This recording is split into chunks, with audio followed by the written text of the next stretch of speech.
Hi, this is Matt Renfro with Module 14. We have a case study to talk about today. This case is involving Mr. Sample. He's a principal at a small K through 8 school. It has very limited funding because it's in a small town with a small population. They don't have a lot of money. And in this school, there's the school librarian. Her name is Mrs. Lynn. And recently she's become the media specialist as they've developed a computer lab in their school. So she is the librarian and now kind of an impromptu media specialist who has set up a computer lab. And so, what's been going on here is that several of the teachers, after experiencing their classrooms inside the computer lab, they want the software that they're using in the computer lab to use individually on the computers in their rooms. Because right now, the computer lab is the only place that houses the software that was purchased for use. And so, without permission from the author, Mrs. Lynn has made copies of the program on blank CDs and she has distributed them to the various teachers who requested copies of this. One of the teachers was offered a copy and she refused. Her name was Mrs. Brandon. And she has informed Mrs. Lynn that she's in violation of copyright laws.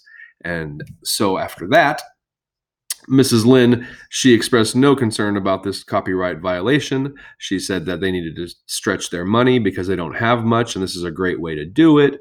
And Mrs. Brandon, in turn, went to the principal, Mr. Sample, and reported what was going on and expressed her concern about the matter. Mr. Sample spoke with Mrs. Lynn the next day, and she continued to defend her decision. And she's saying things like, they're 25 miles away from the nearest city. They're in such a small town. And, the PTA president was there with her when she was making these copies. And they had a conversation about how great this was, how they were stretching their funds. And that is where the case ended. So, the legal and ethical issues going on here, while no physical or mental harm has occurred here, the author of the program is not making money. They're suffering monetary losses as a result of Mrs. Lynn's decision to not purchase these programs. Mrs. Lynn's decision to make copies of the program without consent from the author is in direct violation of copyright laws. You are not allowed to do that. And without the copies of the program created by Mrs. Lynn, the ethical issue here is that teachers and students are going to have a limited amount of technology available for their instruction due to the small amount of funds that they have. So we have a couple legal issues here, and then the ethical issue with the lack of instruction that's going to be provided. So what has just happened? In a simple sentence, a member of the faculty has committed copyright infringement in an effort to provide more access to instructional technology within the school. Again, the parties involved, we have Principal Keith Sample. He's only been at this school for a handful of years. He's finally established a good rapport. He's got good momentum going on, and this seems to be a roadblock right now. Mrs. Lynn, again, the school librarian, who is also the media specialist, who is the person responsible for making the illegal copies of the software. Mrs. Brandon is the teacher responsible for reporting to Mr. Sample what Mrs. Lynn was doing. And then you have the PTA president, who is also present with Mrs. Lynn while making illegal copies of the software. Again, this is at a small school. It's called St. Regis. It's a K through 8 public school. It is in a very rural community. It's a rural school with approximately 420 students. So evaluating the legal and ethical issues. So the entire school and community are actually stakeholders here, and they could all suffer the consequences of copyright violation. Look, if the copyright laws are infringed and they find out about it, they could be sued for a large amount of money. If that money's coming out of the school funds, that's going to affect everybody in the school, especially the students. The students are in turn going to be absorbed by the community as they move on and graduate and begin their careers. And without proper instruction that could be provided here, they could miss out on should they have to spend all the money in a lawsuit versus spending the money on instructional materials. The PTA president needs to be informed of the gravity of this situation. Being the leader of the PTA, she needs to be aware of the laws and what's right and wrong. And I think a meeting needs to be scheduled with the PTA. And I'll talk a little bit more about what needs to go on in that meeting here in a moment.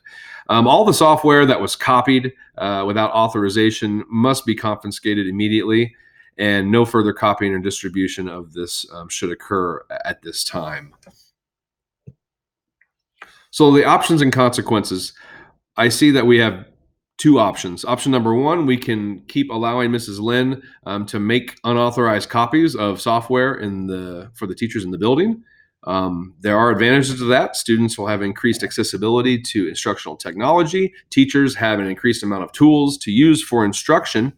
But the cons, knowingly breaking copyright laws, um, that's a problem. I mean, you know you're breaking the law and you're going to be doing it anyway, so that's an ethical issue in itself. And then the potential significant fines, which I mentioned before, could affect the school budget. So you've got ethical consequences, you've got monetary consequences. Option number two is to confiscate all copied programs and order Mrs. Lynn to cease any further production of the copied programs. The pros of that is we're adhering to copyright laws, so we fixed our ethical dilemma on our part, and we're modeling ethical behavior for the rest of the faculty. I think that's important to model that kind of behavior so that you can instill ethical behavior in others. The downside to this option, the teachers and students instructional technology is limited, at least for the time being. I'll speak more to that point in a moment. You've got potential backlash from the PTA and from the faculty because you've got both entities seemingly supporting Mrs. Lynn's choices here, and this option would effectively shut that down. My decision would be option two, to confiscate all copied programs and order Mrs. Lynn to cease any further production of copied programs. So about that PTA meeting, we need to have a meeting with the PTA. We need to develop a plan of what we can do. Before we do that, we need to communicate the laws and the policies. That's a typo on my slide, and I apologize there. But we need to communicate the laws and the policies first in regards to copyright laws. And if there's not a policy in place already at the school that we need to revisit, then we need to come up with one that prohibits copyright use. Then we need to talk about what can we do. Just because we have to stop copying right now doesn't mean we can't get more copies. I think that the PTA could work together to come up with a plea in a written form that we could submit to the author of this software, asking for potentially a discount on the software or even a donation, considering we're a small school. I think that's an option. And if we are not allowed a discount or any type of free materials, then we could talk about possible fundraising in addition to raise the funds to get this kind of software.